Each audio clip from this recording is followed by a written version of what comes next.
What's going on, everybody? Welcome back to Ed Gasket. If this is your first episode, you picked a great one, as today we are going to make huge progress on our 1984 Honda three-wheeler. Now, I hope you enjoyed today's video, so much so that you would consider subscribing to Ed Gasket so together we can continue to do great things in the garage.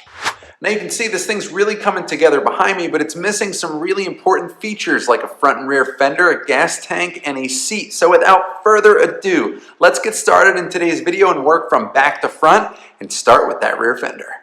Now, finding a replacement fender for this old three-wheeler is nearly impossible, as it's from 1985. They simply do not exist. There are some aftermarket options like in the box behind me, but if you know anything about these old 110 three-wheelers, it's that the single most iconic feature of this three-wheeler is its trunk.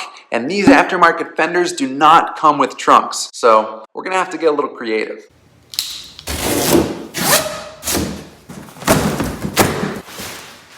So if this is our only option for a brand new fender, let me show you what the new ones do look like and how they differ from the old ones in the 1980s. So this is our really nice new fender. You can see this is the left side, this is the right, and right here where the manufacturer's sticker is, there should be a big opening for a trunk. It wasn't even included in the plastic injection mold when they made these reproduced fenders. So let me show you the old one.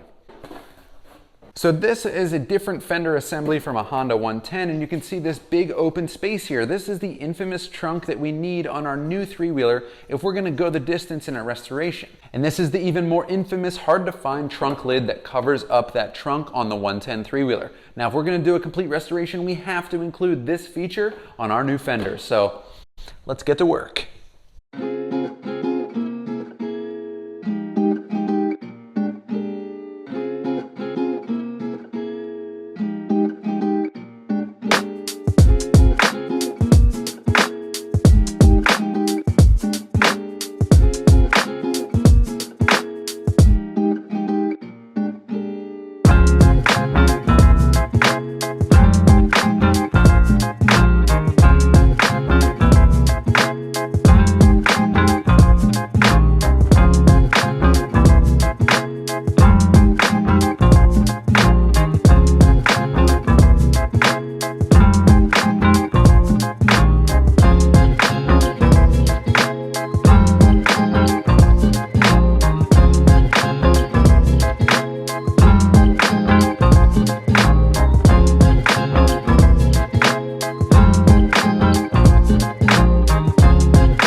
All right, guys, our rear fender is complete. You can see it has a fully functional trunk again, which makes that rear fender a really special piece, and arguably one of the hardest tasks we had to complete on our project thus far. But unfortunately, our next task is no easier. So our next task is to get this blue seat cover on this metal seat pan. And you can see that's gonna be a real challenge because these things don't use staples. You see those little metal tabs? That's how you install the upholstery onto the seat pan. And that can be a really difficult task because those old seat pans love to be rusty and those tabs can break right off. So if I run into any problems whatsoever, I'll just use some self-tapping screws. So let's keep moving on these difficult projects today and make great progress on our three-wheeler.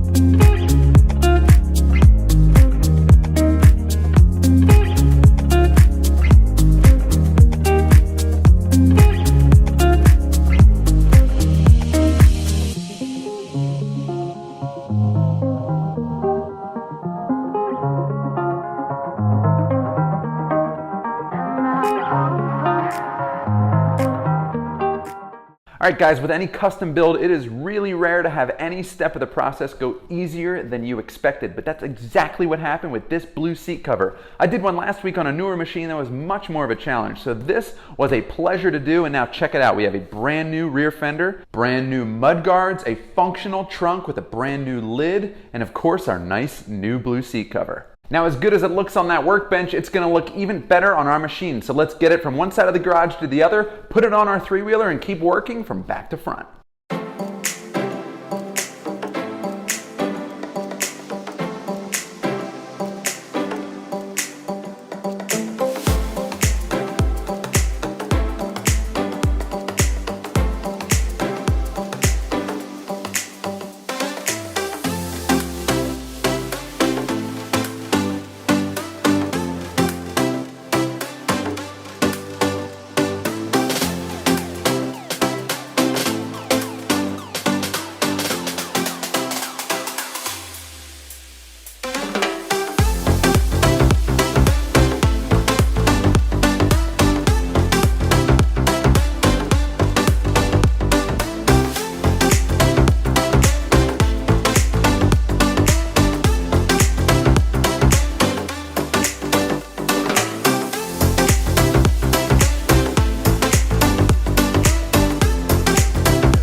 Guys, I hope you're enjoying watching this thing come to life because we're just about finished with the three-wheeler build. We just have to wrap up the front fender, the headlight assembly, and a few things on the handlebars, and we'll call this project 100% complete. Be sure to subscribe to Ed Gasket so you can check out that last and final video of this three-wheeler coming to life, and hit up Ed Gasket Garage if you want to see content between YouTube videos. Otherwise, guys, if you need us between now and that next video, we'll be in the garage.